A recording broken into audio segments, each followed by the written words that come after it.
Este video corresponde a la resolución del ejercicio 22 de la guía de dinámica de la partícula y habla sobre el péndulo simple. Es un ejercicio muy importante, está también asociado a una de las prácticas de laboratorio y trata temas que ya vimos y que vamos a seguir viendo a lo largo de la materia. El enunciado del problema nos dice que un péndulo simple de longitud L oscila con amplitud A y nos pide que expresemos como función del tiempo y en términos de los datos distintas variables cinemáticas y dinámicas, como el desplazamiento angular, la velocidad angular, la aceleración angular, la velocidad, la aceleración centrípeta y la tensión en la cuerda si la masa de la lenteja es m. Dejo para empezar el procedimiento recomendado para resolver un problema de dinámica que venimos viendo en ejercicios anteriores. En este problema en particular, vamos a evaluar la situación planteada y a tratar de entender el modelo utilizado para describirla. Esto significa evaluar bajo qué hipótesis podemos después aplicar los resultados que obtengamos tras nuestro estudio. El modelo nos definirá las fuerzas que actúan y las restricciones al movimiento del péndulo. Entonces, estableciendo un sistema de coordenadas adecuado y utilizando relaciones cinemáticas propias del tipo de movimiento, llegaremos a una ecuación diferencial que ya les anticipo no podremos resolver. Es por esto que buscaremos algún tipo de herramienta adicional que nos permita simplificar esta ecuación para pasar a alguna que sí podamos resolver. Analizaremos luego qué tipo de movimiento describe esta nueva ecuación y la resolveremos. Luego, una vez que tengamos esa resolución, la utilizaremos para obtener las variables cinemáticas y dinámicas pedidas y, como siempre, analizaremos los resultados.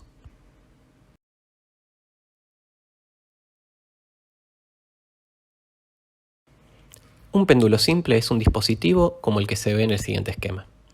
Consiste en una masa que consideraremos puntual, es decir, que toda la masa de la lenteja se considera concentrada en un punto, su centro de masa, que está suspendida de una soga ideal, es decir, una soga de masa cero e inextensible de longitud L.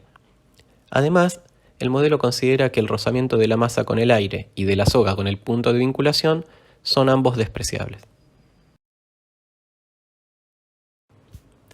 De la experiencia, sabemos que un montaje como el que describimos tiene una posición de equilibrio, que corresponde a la de la soga en la posición vertical. Si se aparta la masa de esta posición, el sistema comenzará a oscilar alrededor de la misma. Oscilar significa que la masa recorrerá una cierta trayectoria de forma cíclica. Como esta oscilación está contenida en un plano y la soga no varía su longitud por ser inextensible, la trayectoria de la masa será un arco de circunferencia de radio L. En otras palabras, la masa realiza un movimiento circular. Que sea un movimiento circular nos permite caracterizar la posición de la masa a partir del desplazamiento angular de la soga medido desde la posición de equilibrio. Es decir, que podemos utilizar para describir el movimiento una única coordenada, θ, cuyo cero está en la posición de equilibrio y su sentido positivo lo definimos arbitrariamente hacia la derecha. Además, el arco de circunferencia, dado por un cierto desplazamiento angular, θ es S igual a L por θ.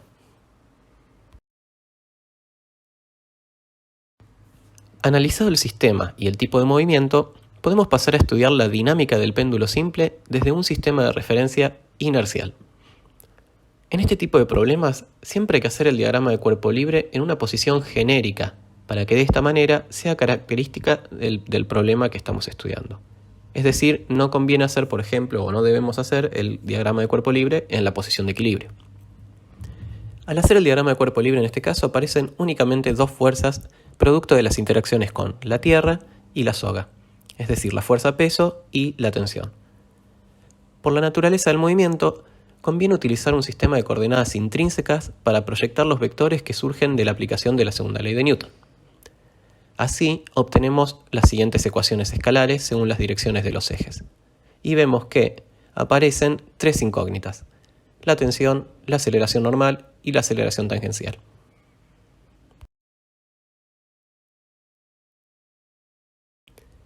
Entonces, para completar el sistema, estudiamos las relaciones cinemáticas que surgen del movimiento circular de forma tal de obtener expresiones para la aceleración tangencial y normal y reemplazar estas expresiones en las ecuaciones surgidas de la ley de Newton. Entonces recordemos que la distancia S sobre la trayectoria es L por θ por ser un arco de circunferencia.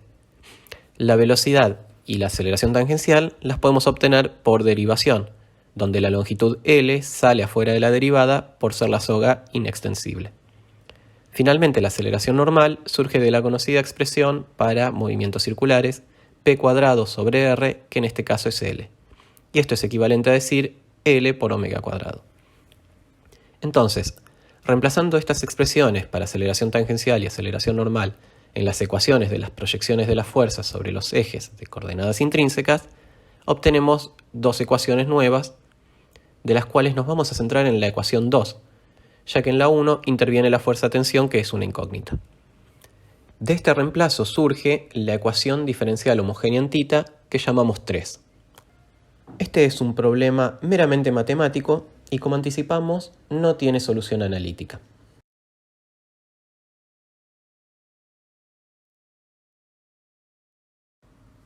Para sortear este inconveniente, entonces, necesitamos introducir una nueva hipótesis. Esta hipótesis surge de considerar lo que llamamos pequeñas oscilaciones, es decir, pequeños apartamientos de la posición de equilibrio. Esta condición es una restricción física que nos simplifica el problema matemático. ¿Cómo nos lo simplifica?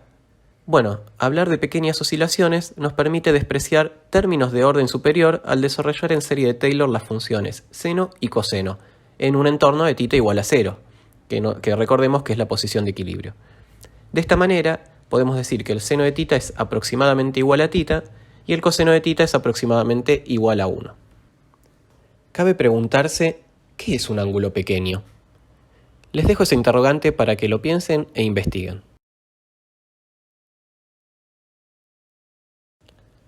Bajo estas condiciones de pequeñas oscilaciones, la ecuación con la que venimos trabajando se convierte en la ecuación 4, donde vemos que, donde antes estaba el seno de θ, ahora podemos poner θ.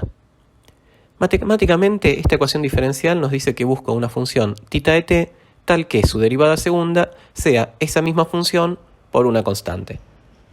Físicamente, nos dice que estoy hablando de un movimiento cuya aceleración es proporcional al desplazamiento de la posición de equilibrio. Estas características son las de un tipo de movimiento llamado movimiento armónico simple. Pero nosotros conocemos un sistema cuyo movimiento es un movimiento armónico simple. El sistema masa-resorte. Recordemos que este sistema también tiene una posición de equilibrio, correspondiente a la longitud natural del resorte, y que apartamientos de la misma producen una aceleración proporcional y de sentido opuesto. En estos sistemas, el masa-resorte, el péndulo ideal, esa aceleración es producida por una fuerza restitutiva que tiende a llevar al sistema nuevamente a su posición de equilibrio. En el caso del sistema masa-resorte, la fuerza restitutiva es la fuerza elástica, igual a menos K por delta X, donde K es una constante característica del resorte. En el caso del péndulo, por otro lado, la fuerza restitutiva es menos mg por el seno de θ, donde la constante característica del péndulo es su masa. Vemos que en ambos casos aparece un signo menos, que da cuenta del sentido opuesto mencionado. Más adelante, en la materia, vamos a ver que el movimiento de las partículas durante la propagación de una onda mecánica también es un movimiento armónico simple, y vamos a aprovechar lo que aprendimos en esta instancia para estudiarlo. Puedo aprovechar entonces la analogía con el sistema masa-resorte para proponer una solución conocida al caso de un estudio del péndulo ideal. Propongo entonces una función senoidal de la forma θ de t igual a A0 por seno de omega t más alfa, donde A0 es una constante y omega t más alfa debe estar en radianes. Entonces, si esta función, al reemplazarla en la ecuación diferencial, verifica la igualdad, puedo decir que es una solución de la misma. De este reemplazo surge una condición sobre omega, que es que ω² debe ser igual a g sobre L. Si esto se cumple, la función propuesta es solución de la ecuación diferencial.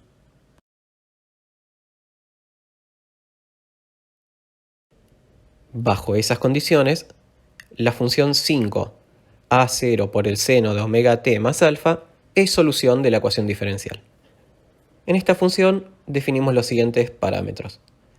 A0 es la amplitud del movimiento, es decir, el máximo desplazamiento angular del movimiento. Alfa es la fase inicial, y es una variable de ajuste de la función para que su valor en t igual a 0 coincida con el de la posición angular del péndulo en el instante inicial. Y omega es la pulsación angular y es un parámetro que está relacionado con el periodo o la frecuencia del movimiento. Y lo importante, no depende de la masa. Entonces, para calcular estas constantes, como en cualquier problema de este estilo, necesitaría condiciones iniciales. Tita 0 igual a tita en t igual a 0 y omega 0 igual a omega en t igual a 0. En este caso, el problema no nos da las condiciones iniciales, sino que nos da la amplitud como dato del problema y podemos suponer que alfa es igual a 0.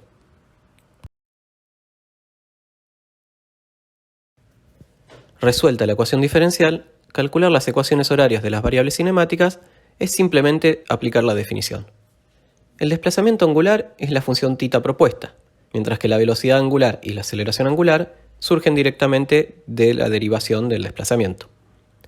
No olvidemos expresar todos los resultados en función de los datos del problema. La velocidad y la aceleración centrípeta también son fáciles de calcular a partir de la definición.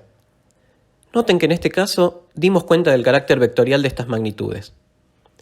Y acá quiero hacer una aclaración. Las variables de rotación calculadas en la hoja anterior también son magnitudes vectoriales. Y por ser representativas de un movimiento de rotación, están en la dirección normal al plano del movimiento, es decir, en la dirección binormal. Por una cuestión de simplicidad, omití su carácter vectorial, pero no debemos olvidarlo. Por otro lado, la tensión la podemos despejar de la ecuación dada por la segunda ley de Newton en la dirección normal. Vemos que también es un vector dependiente del tiempo, no solo en términos de su dirección, pues eso ya lo sabíamos, sino también en términos de su módulo. Por último, si graficamos las variables angulares en función del tiempo en un mismo gráfico, podemos sacar conclusiones interesantes acerca de la relación entre las mismas. Por ejemplo, vemos que cuando θ es nula, es decir, el péndulo pasa por la posición de equilibrio, la aceleración angular también es nula, pero la velocidad angular es máxima. Por otro lado, en la posición de máximo desplazamiento sucede lo inverso. Esto último es lógico, ya que en ese punto se invierte el sentido de movimiento, por lo que dada la continuidad de la función velocidad, en ese instante debe ser nula.